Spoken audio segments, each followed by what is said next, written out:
Hello everyone, welcome to my new mini vlog. আলনাটা অনেক দিন থেকে গোছানোই হচ্ছিল না, জামা কাপড় পরছিলাম আর রাখাই ছিল। অনেক দিন থেকে অনেক জামা কাপড় জমা হয়ে গেছিলো, তাই আজকে সময় করে আগে আলনাটা গুছিয়ে নিচ্ছিলাম। আলনা গুছিয়ে তারপর এখানে টিভি দেখছিলাম। আমার এইটা টিভি শোটা দেখতে খুবই বেশি ভালো লাগে, তাই দেখছিলাম। তারপর প্রচণ্ড গরম লাগছিল, তাই ভাবলাম একটু ডাবের জল খেয়ে নিই। ডাবের জল খেয়ে তারপর লাঞ্চ করে বিকেলবেলা একটু বেরিয়ে গেছিলাম।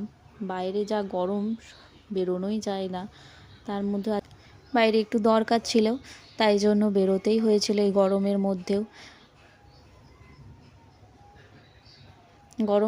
তাই বাইরে বেরিয়ে কী খাবো, সব থেকে ভালো হলো আইসক্রিম খাওয়া, তাই এখানে আইসক্রিম নিয়ে খেয়ে নিচ্ছিলাম। মাংসও নিয়ে নিয়েছি রাতের জন্য। এবার রাস্তায় দিল্লিতে এত ভিড় হয়, তাই জন্য আমরা সবসময় মেট্রোতে করেই সব জায়গাতে যাতায়াত করি, কিন্তু এখানে রিক্সা চলছিল তাই রিক্সায় উঠে গেছিলাম।